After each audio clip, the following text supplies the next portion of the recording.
In a world of 350 billion movie podcasts, two chumps have decided that now is the time for cult movies to engage in combat. Disagreements will be had, blood may be spilled, and voiceover artists most definitely will not be paid. This is Cult Film Face-Off. Hello and welcome to episode 2 of Cult Film Face-Off with Chet Roivers. Hello. And me, Nick Leonard. Every episode, we talk about two sometimes closely related, sometimes vaguely related cult films, discuss them, and then choose a champ. This episode, we are talking about Troll and Leprechaun, a battle of the diminutive ankle biters. So, first off, let's have a go at Leprechaun. and I do mean have a go at Leprechaun. Directed by Mark Jones, made in 1993. An evil sadistic, hell-bent on revenge leprechaun will stop at nothing to be reunited with his stolen pot of gold. The luck of the Irish is being packed and shipped to a little town in South Dakota whose luck may have just run out. Leprechaun. It's out. It's out of the crate. Do you remember how the film starts? The very first scene. I remember the first laugh, the first scene. Vaguely. Go. So basically, he goes, try as you will, try as you might, steals me gold, you're going to have to sit through 2 hours of complete and utter shite. I think I must have watched the director's cut where that wasn't in there.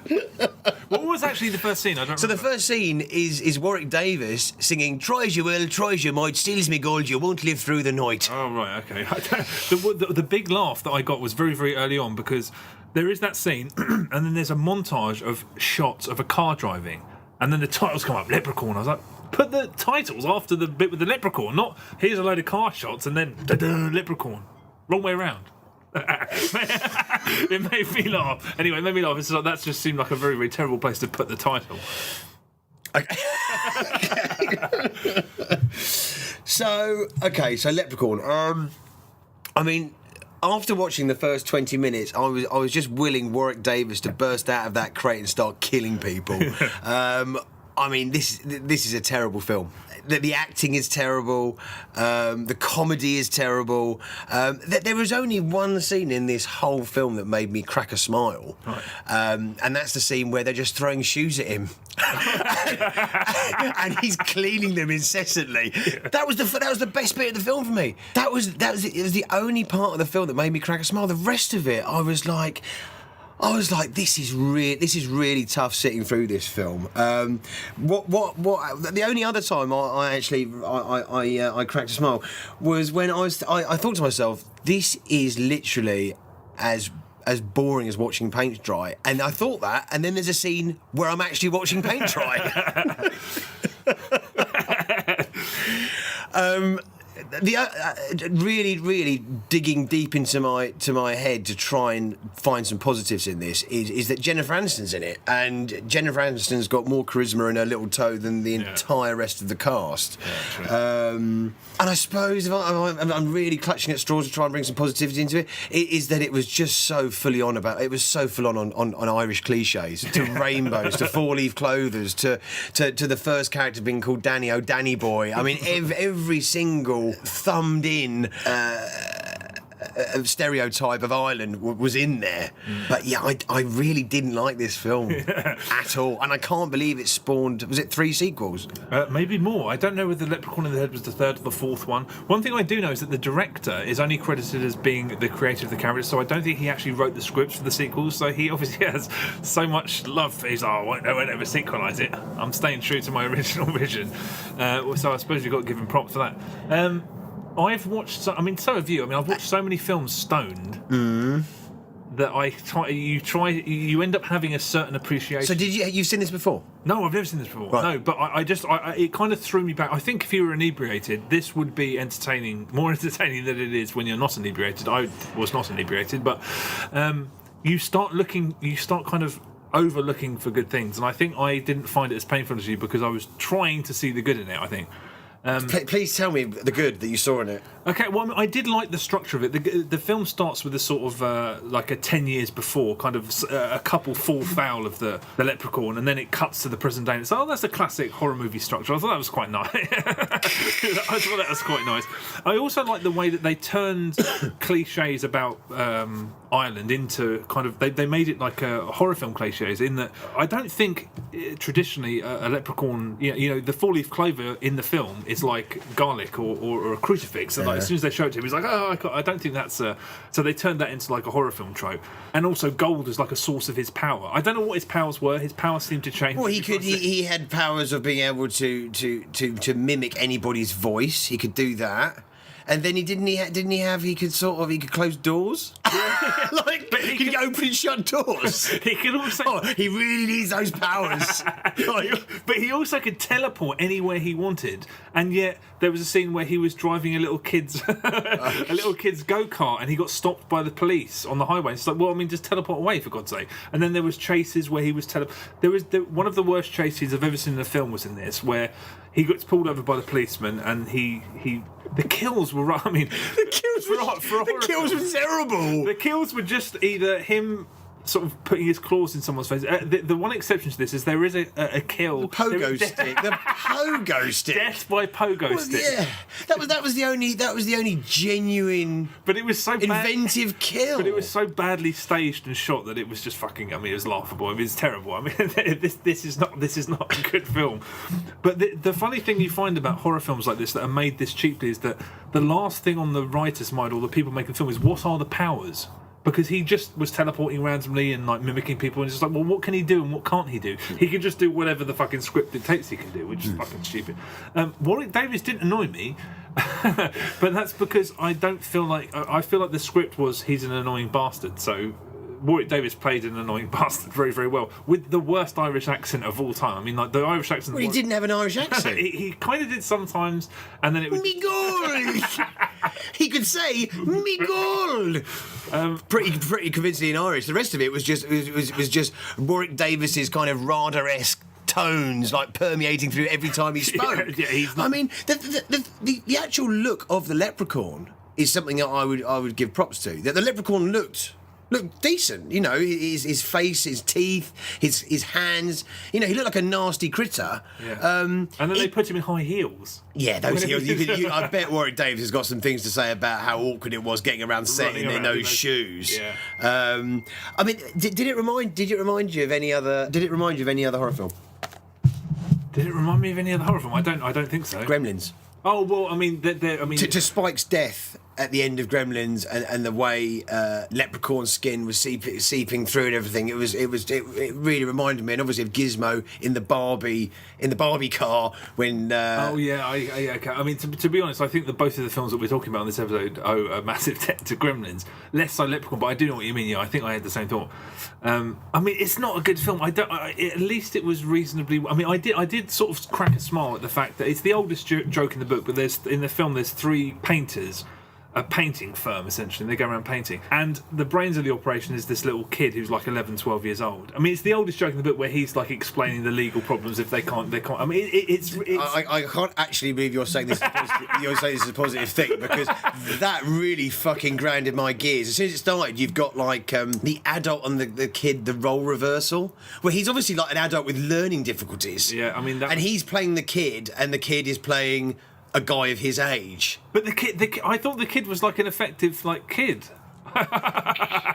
See, this is the problem with watching films this bad. I start thinking, hey, what is good about this? Where have they made a real effort and stuff? Terrible acting, cardboard characters, watching paint dry. There's actually a scene watching paint dry that actually really made me laugh. Because literally I was like, this is how I watch fucking paint dry. And their paint firm is called like, it is so bad. Three guys who paint or something. It sums up how imaginatively void the fucking film is. Three guys who paint.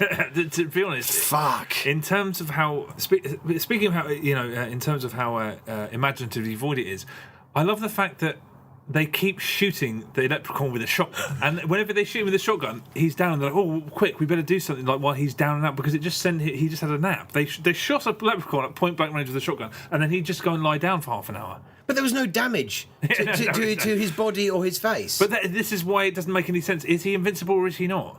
Does he have certain powers? He's a leprechaun. It's not a good film. It also has probably one of the worst chase scenes ever, where Jennifer Aniston is running away from Warwick Davis, who is in a wheelchair, and they speed up the footage of Warwick Davis in the wheelchair. So you think, oh, okay, that's supposed to indicate that he's going faster than her and he's going to catch her up, and he doesn't. And it goes on for ages. It's just cutting between Warwick Davis. It's a really badly made film, but it's badly made in a way that kind of made me think. I like the kind of childlike. It's got a kind of childlike quality to it. Like if someone puts their hands in the door and someone slams the door, the hand just comes off.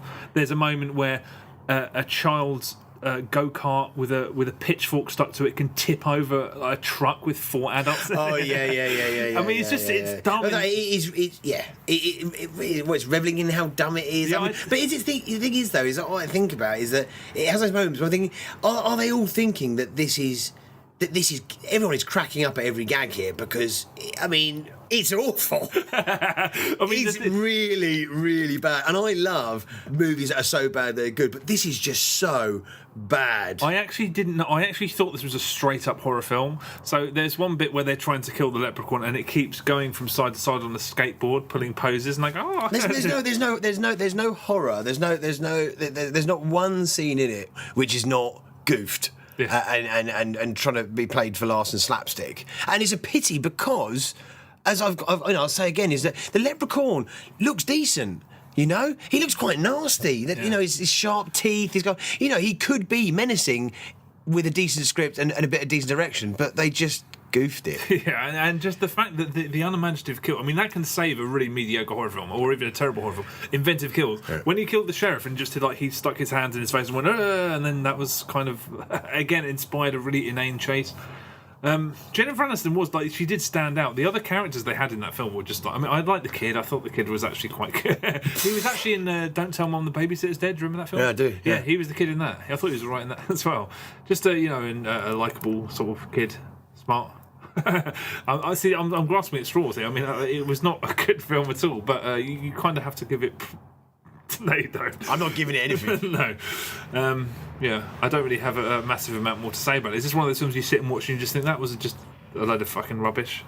I've tried to be positive, but it was dog shit. That wraps that one up. Okay, all right. Yeah, Let's move swiftly on. So, next up, we have Troll, 1986, directed by John Carl Buechler. The Potter family have just moved into a rented apartment block. Unbeknown to them, an evil troll king, Torok, has chose the same apartment block to transform its inhabitants into trolls, an apartment block into his earthly kingdom. Once upon a time when the world was filled with wonder, little creatures shared the earth with humans. And magic was a way of life. Once Upon a Time is now. Empire Pictures presents Troll. The weirdest, the rowdiest, the most mischievous, and the scariest little creature of them all.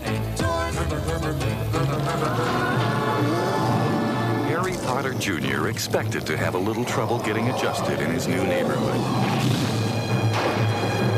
But he never expected anything like this. Troll, where myths and legends come to life. I've seen this before. I had no recollection of it whatsoever. I saw it when I was about 12 or 13 years of age, and I remember renting this out from the local video shop alongside The Gate. And The Gate was a really good film. I remember with the kids that I was with, that I rented it with, The Gate was great. Troll left no resonating with whatsoever, apart from I remember that rooms in an apartment were turning into like an enchanted forest. That's all I remembered. This is another really bad film. The Potter family, Harry Potter, the father of the family, and his young children, one of which gets possessed by a shape-shifting goblin, and then proceeds to go around knocking on doors of various other people who live in the apartment block, turning them into trolls. This was a shit film. This was a shit film. The kills. Let's try and mine some positives out of this film. Fairly decent kind of effects with the guy, the Lothario, who's trying to impress women, going into his room with his face kind of growing bigger and getting boily, then turning into a kind of a stool cactus that then turns into a kind of like a rainforest. That was, I suppose, done quite well. I mean, the thing about this is that it was trying to be every character.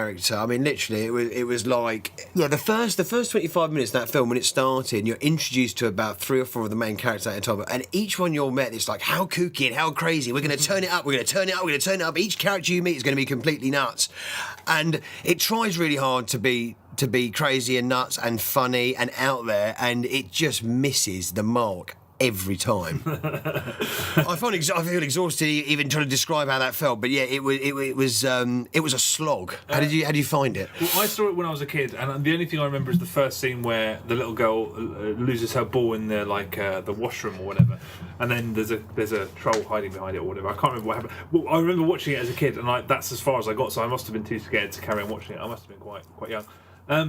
Again, I think this is a horror comedy rather than a horror, and again, I thought it was just a horror film, but I did laugh at it a couple of times. Some of those eccentrics were funny. One thing I'll say about this film is, like Leprechaun, it just has a complete disregard for visual logic. Like, there's a scene in the beginning where a little girl is chased out of they're in the apartment, and the older brother chases her little sister out, and you see them running down the stairs, and they knock someone over down the stairs, and they get to the bottom of the stairs, and the door opens, and the family come out of the door, and you're like, hang on a minute, they're supposed to have run out of that house, and now they're just living on the ground floor, and they've knocked some guy on the floor who's like a Lothario. The Lothario of the block, who lives in their house, who impresses women by doing karate moves while listening to disco music. I mean, that really fucking made me laugh. The guy who is always working out and he refuses to take his headphones off. I don't know. Again, I think maybe... Did that make you laugh? It did. It actually did. But aside from it trying to be funny and being funny, which you can debate, I mean, if someone told me that was the least funny thing of all time, I'd probably agree. I'm a big fan of Troll 2. I feel I haven't seen it for well over a decade, but I was really into Troll 2. Troll 2 is a different beast. It is. I love Troll 2. But I was surprised by how much, considering they are completely unrelated films. The Troll 2 film was made not being Troll 2. No, there's no connection between the two films. Completely different writer, completely different director. Yeah.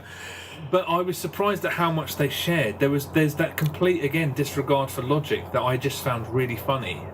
There was some... also, Julia Louis-Dreyfus is in it in a cameo. I didn't realise. Yeah, it's nuts to see her... a very young Julia Dreyfus. Yeah, that was nuts seeing her pop up. I obviously don't remember her being in it. Yeah. The positive would be is that the actual creatures and the characters and the animatronics was good for the time. That must have been... It was pretty good. Pretty good. But I'll say that whenever there was a close-up of the troll's face, it seemed to be doing a little reassuring little smile, like it was listening to like someone telling them a story. Like when it was supposed to be horrific, they'd cut to a close-up and it'd just be like... Well, he never looked menacing. No, he's always looked quite friendly. Yeah, exactly. I thought that added to the charm of it a little bit. And Troll 2 cannot be matched for quotable dialogue. There's few films that can match it, but this came damn close. There were moments where I was just like, that's hilarious. I mean, there's a character upstairs in the block who I guarantee you the part was written for Angela Lansbury. It's a spinster woman who lives upstairs. The spinster woman is the best performance in the film. No doubt, but the fact that she had like armour on the walls, which made me think of Bedknobs and Broomsticks, but she's supposed to be, you think that she's a witch or something. I thought that part was written for Angela Lansbury. There's a scene where the younger brother knocks on her door and says, "Hey, is my sister here?" And she says, no, she's not. And he goes, "Oh, phew, can I come in? I need to throw up." And she goes, "Oh, sure, yeah, come in." And then when he comes out of the bathroom having apparently thrown up, she says, "Did you pop your cookies?" And I was like, what kind of phrase is that? No one's ever said that in relation to somebody being sick. And there's also, very early on, the little girl who's possessed by the troll plays hide and seek with her brother. And when he finds her, he says, "I'm going to tell Mom and Dad that you've been hiding." I'm like, she get bollocks for hiding somewhere. What is that? It's the complete disregard for logic or knowledge of how human beings interact with each other that it's shared with Troll 2. Where you're just like, who thought that was a... Well, I take to pick up on that, being completely inane, is the fact that, when she's acting like a troll, no one's really picking her up on it. Yeah, like, she's eating that burger like a pig and behaving obviously completely, obtuse and out of order. And her parents aren't picking her up on it and just letting her run around that block, not reeling her in at all, going into everybody's different apartment. One thing that I did like and did make me laugh consistently, but I didn't know if anyone else was finding this funny, is Phil Fondacaro, who plays the character of Malcolm Mallory, the Professor of English, who's the dwarf. Who every time he came on screen, I thought he just a massive dead ringer for Lionel Richie. I could actually see every time he came on, I was just like, that made me laugh every time he came on screen. The director was responsible. I mean, he is the king of shit sequels. He directed Ghoulies 3, Ghoulies Go to College. I can't vouch for that. Terrible. Right. He directed Friday the 13th Part 7, The New Blood, which that was wasn't that a good one? No, it wasn't. It wasn't. It's either 6. It's either 5, 6, or 7. Jason Lives, which is Part 6 is a high point. Oh, okay. Part 7 is where they have the girl with telekinetic powers, which has got quite a good final scene, but a lot of bad in that Friday the 13th. And Hatchet 2, which I haven't seen, but I've just read that it pales in comparison to the first one. But I do want to see a sequel that he did, which is a Charles Band film. Yeah. Gingerbread Man 2, Passion of the Crust. Well, that's a fucking... I'll give him the benefit of the doubt, and I'll search that out just because of the title of that one. That's a good one. Another thing that sort of relates it to Troll 2 is that there seems to be an inordinate number of scenes set at a dinner table, and they're always eating food that looks fucking disgusting. There's a scene where they're eating some sort of cake, and I was just like, oh. In Troll 2, there's all that stuff where they're eating that possessed stuff. You can't piss on hospitality. That's right. But it's just like the relentless scenes at the dinner table. I don't know whether that's sort of on purpose or whether it's just, I suppose it's an excuse to have the whole family in the same room. But eating disgusting looking food, that reminded me of Troll 2 as well. Did you notice that there was it seemed like the writer had an agenda against people who read? They speak about someone, they're like, oh, he's an egghead upstairs, I hear he reads newspapers, I even heard he read a book. And then one of the son does something and someone says, oh, he's probably a reader or something. There's all I didn't pick up on that. Little digs at people who read books, and I just thought that was a fucking weird agenda to have. The ramping up, the final chapter of the film, where it obviously ramps up the action to the final fight with the monster and with the leprechaun. What the hell was I going to say? No, sorry, the troll. The troll throws his spear. I mean, yeah. My soft spot for the film, which was the animatronics in it were quite good. Yeah. I'm not going to lie, I laughed more than I thought I was going to, because it's one of those bizarre films that seems to have been made on another planet. There was another bit that really made me laugh. There's a scene where the brother is watching Godzilla or something on TV, and whenever they show him watching it, he's bobbing his head like he's listening to music or something. It's just like, I don't know why the director told him to do that, but they keep cutting back to him bobbing his head like, yeah, I'm listening to like a rock song or something, but he's watching Godzilla on TV. I mean, I don't know. I think in both instances I've been grasping at straws to try. It's commendable that you're looking at the positive through the quagmire of shit that we've waded through in these two films. I do not recommend that anybody goes and seeks these films out, for the love of God. No, go and watch Troll 2. Yeah, go and watch Troll 2. But I mean, if we're going to have to pick between Leprechaun and Troll, Where do we go? I'll tell you right now, I laughed way more at Troll. It's Troll because I hated Leprechaun so much. Troll, the time passed quicker with Troll, and the fact that it was an odd tone with actors really going over the top, and there was the Angela Lansbury, the old lady. That was a genuinely good performance. There was not a genuinely good performance in Leprechaun. But bar flickers of Kid was alright as well. yeah, you love that kid. It's just that There were the flickers of charm from Jennifer Aniston, but as a performance, as an acting performance, the bedlogs and broomsticks. I didn't find it as teeth-gnawingly frustrating as Leprechaun. So Troll would have to be the animatronics. The animatronics were good. There was a couple of good performances. Bedlogs and broomsticks upstairs, especially. And I could sit down and possibly have to watch through it again, but I'd have to be serious inebriated. Whereas Leprechaun, I could not. Like I said, I just laughed at Troll. I found bits of it genuinely funny. I mean, the bit where the Lothario of the Rock is trying to impress... Sonny Bono, of course, I completely forgot to point that out. How completely random was that? Julia Louis-Dreyfus and Sonny Bono in the same film.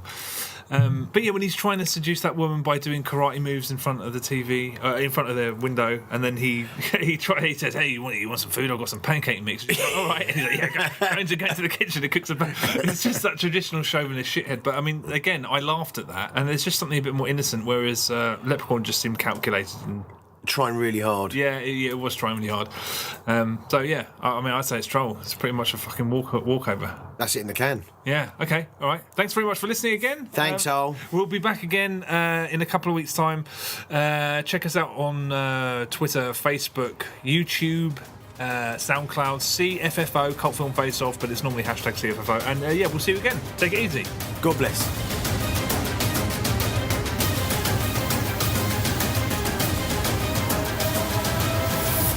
Cult Film Face Off.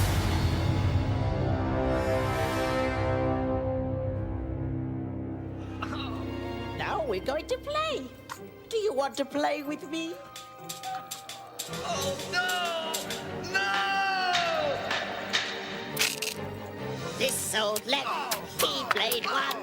He played pogo on his lawn. Teach you to steal me gold.